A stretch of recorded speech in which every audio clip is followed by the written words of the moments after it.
el acontecimiento más grande del siglo XX, un urgente y último llamado a la penitencia y al Santo Rosario, un mandato incumplido, un secreto fundamental.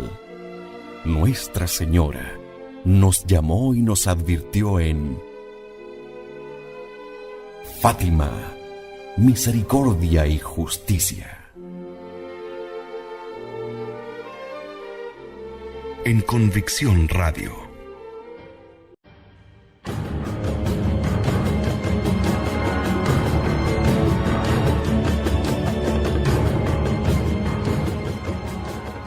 En Fátima, misericordia y justicia, continuamos exponiendo el importante texto del padre Gerhard Mura, Fátima, Roma, Moscú. La consagración de Rusia al corazón inmaculado de María aún está pendiente. Y un capítulo muy especial porque nos dedicaremos a la inédita segunda parte del tercer secreto de Fátima.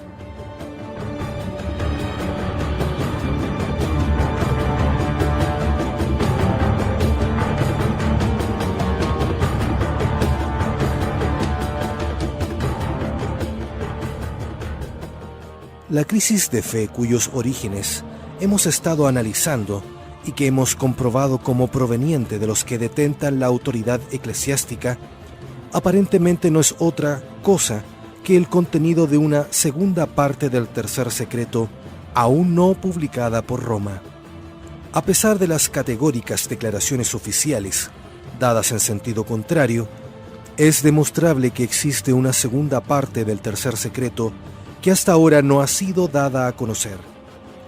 Presentamos aquí un esbozo de la argumentación que apoya la certeza de nuestra afirmación.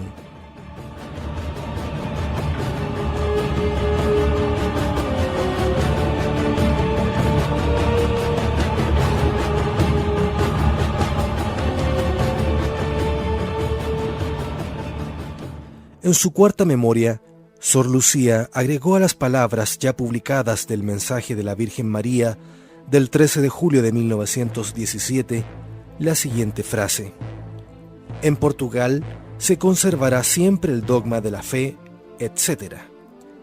También el etcétera proviene de su pluma. Se supone consecuentemente que la continuación debería decir algo como: en muchos otros países cristianos no será este el caso, y esto debido al no cumplimiento de las exigencias de la Madre de Dios. De esta manera, la seria crisis de la Iglesia estaría anunciada. El padre Alonso, quizás el mejor conocedor de Fátima, asegura exactamente esto. Afirma que esta frase de Sor Lucía es en realidad una frase del tercer secreto. Esta interpretación, a pesar de su poca popularidad, se había impuesto en cierta medida entre los teólogos de Fátima, hasta que se publicó oficialmente el tercer secreto el 26 de junio del año 2000.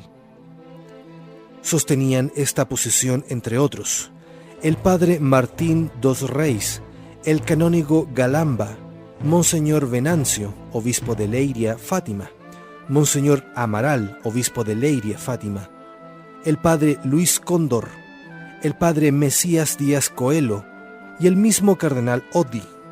Incluso Monseñor Luciano Guerra, rector del santuario de Fátima, ha sostenido esta posición.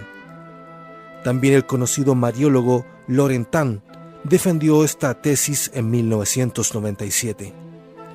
Sin embargo, evidentemente cedió ante las presiones de la autoridad eclesiástica y la revocó.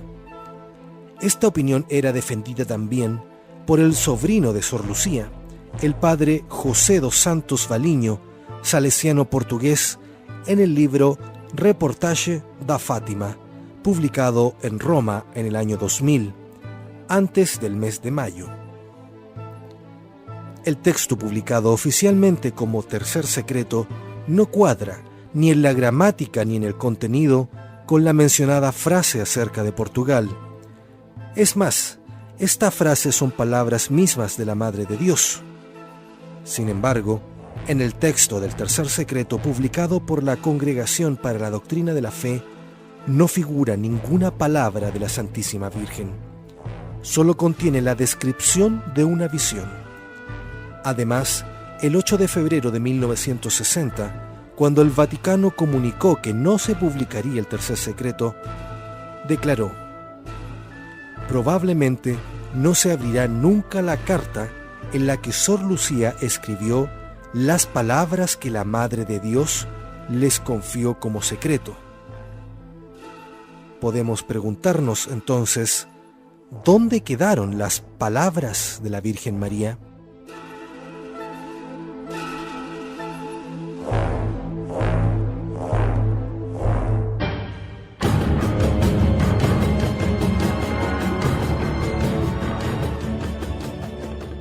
La crisis de fe anunciada comenzó justamente en la fecha que la Virgen María había dado como plazo para la publicación del tercer secreto, es decir, 1960.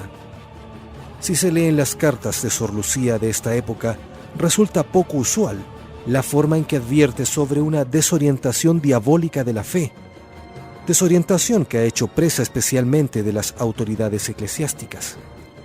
Así, aparecen frases como las siguientes en repetidas ocasiones. Comillas, como para prevenirnos contra estos tiempos de desorientación diabólica, para que no nos dejemos engañar por falsas doctrinas. En otra ocasión afirmó: y lo peor es que él, el diablo, ha logrado inducir al error y engañar almas que tienen una grave responsabilidad debido al puesto que ocupan. Son ciegos que guían a otros ciegos. Es inconcebible que la tan obediente Sor Lucía hiciese tales reproches por iniciativa propia. Sin embargo, resulta muy natural si al tercer secreto concierne el problema de una crisis de fe de semejante envergadura. ¿Cómo es posible decir que Roma haya publicado solo una parte del tercer secreto, siendo que se hizo público hasta la fotocopia del manuscrito? El padre Schweigl nos da la solución de este enigma. El tercer secreto está compuesto de dos partes, evidentemente de dos escritos.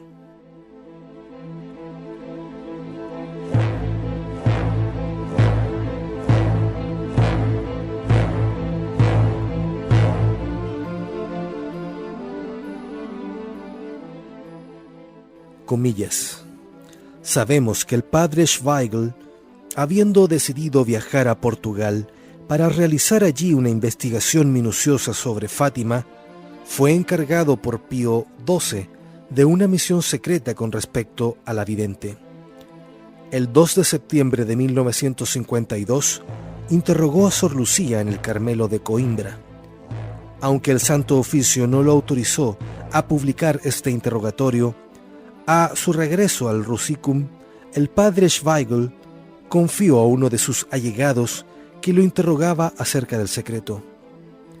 No puedo revelar nada de lo que he sabido en Fátima acerca del tercer secreto, pero puedo decir que tiene dos partes. Una concierne al Papa.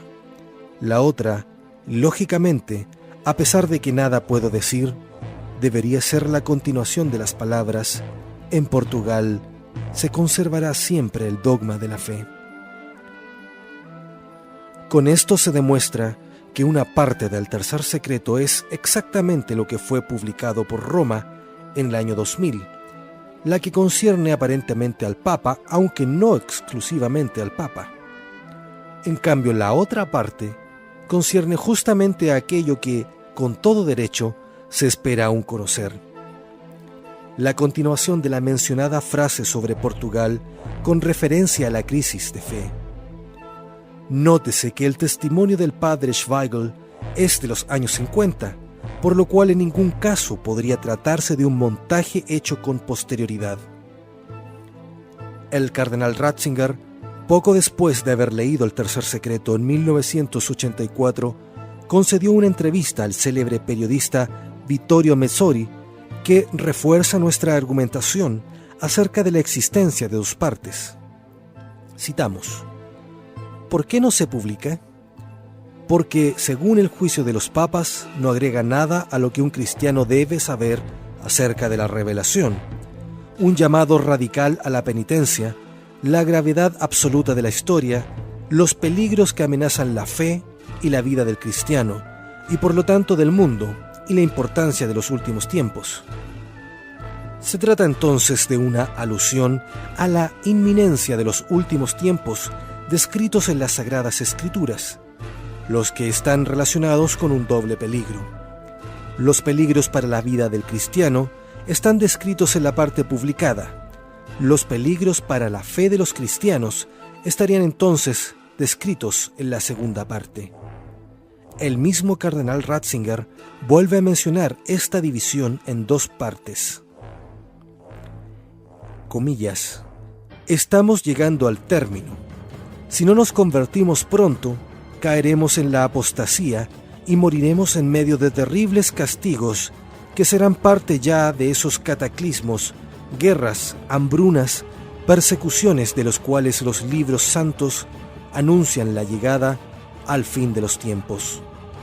Cierre comillas. Existen todavía más argumentos para afirmar que hay dos partes. En efecto, podría objetarse, ¿por qué siempre se ha oído de un escrito si son dos? ¿No existen acaso claras alusiones acerca de la existencia de dos escritos? Sor Lucía, el 9 de enero de 1944, escribió a Monseñor da Silva, obispo de Leiria, Fátima, al mandarle el texto del tercer secreto. He escrito lo que usted me había pedido. El texto está en un sobre sellado y en el cuaderno de notas. Evidentemente, el obispo le había propuesto antes, a través del canónigo Galamba, escribir el secreto, ya sea en un cuaderno de notas espirituales, ya sea ponerlo por escrito en un sobre sellado con cera. Aparentemente, Sor Lucía decidió hacer ambas cosas, poniendo la parte más importante del secreto en un sobre sellado.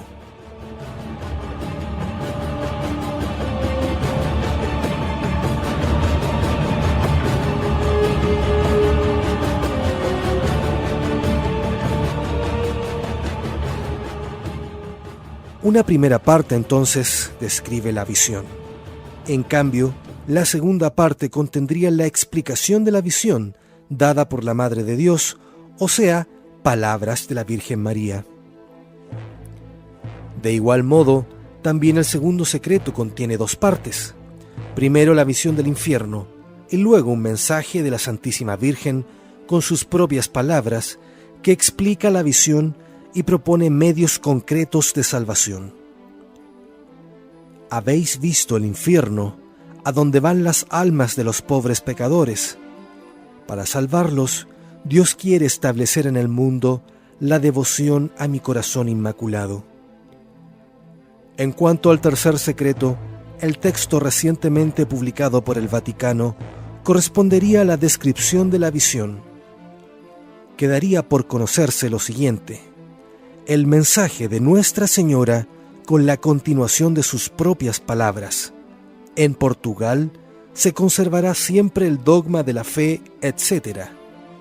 La explicación de por qué un castigo tan terrible como la apostasía a nivel mundial y la proposición de medios de salvación. Se aclaran entonces una serie de contradicciones en torno al tercer secreto. Se trata, según distintos testimonios, incluidos el del propio cardenal Ratzinger, de una carta.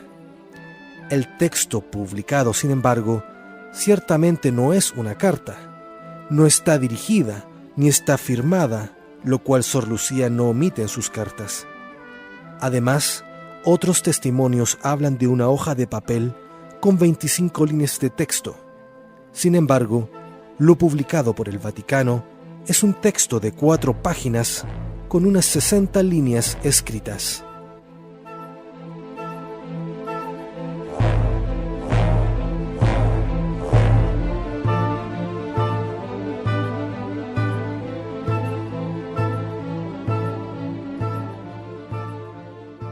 Andrew Cesanek acaba sus investigaciones sobre la cuestión de un doble documento en los siguientes términos.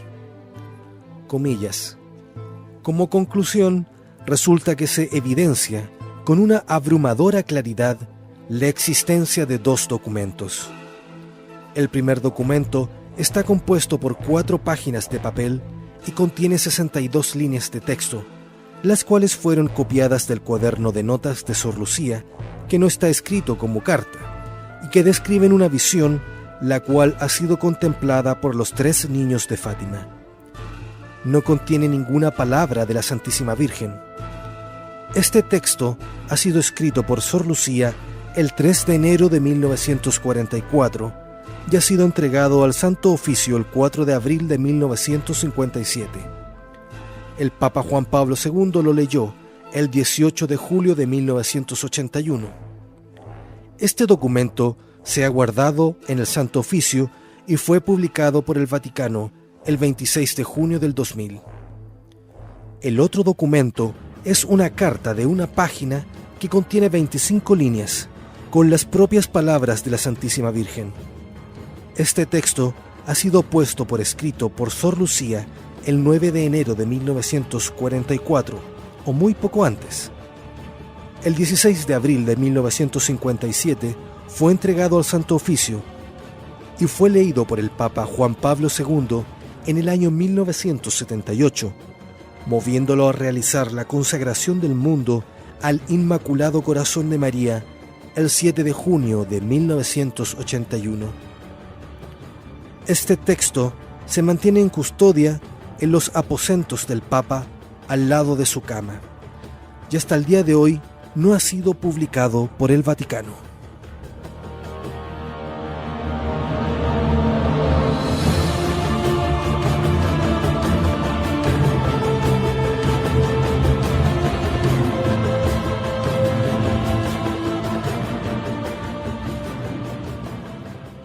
La crisis de fe, a la cual alude el tercer secreto, comenzó a gestarse, como ya se ha mencionado, hacia 1960, con la convocatoria del Concilio Vaticano II. ¿Qué advertencia especial hay en esta decisiva fecha de Fátima del 13 de octubre de 1962? Podemos mencionar todavía que justo 7 años después, de nuevo, un 13 de octubre, otra obra comenzaba. El lunes 13 de octubre de 1969, el arzobispo Marcel Lefebvre inició en el recién fundado Seminario Sacerdotal Convento Internacional San Pío X en Friburgo, Suiza, las clases de filosofía y teología. Esta obra, germen de la Fraternidad Sacerdotal San Pío X, fundada el 1 de noviembre, fiesta de Todos los Santos, de 1970, según todas las exigencias del derecho canónico, estaría llamada a contribuir, en el espíritu de Fátima, a superar las secuelas de la errada orientación del Concilio Vaticano II.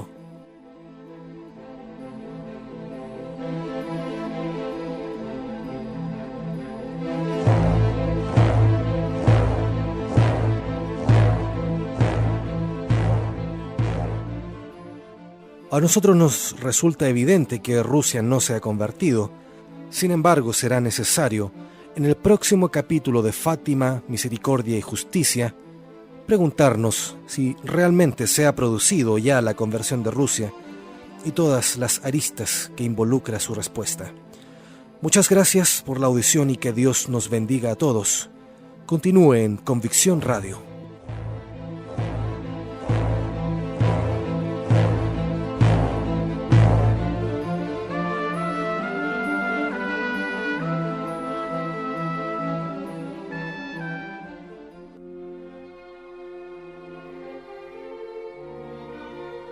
El acontecimiento más grande del siglo XX, un urgente y último llamado a la penitencia y al Santo Rosario, un mandato incumplido, un secreto fundamental. Nuestra Señora nos llamó y nos advirtió en Fátima, Misericordia y Justicia.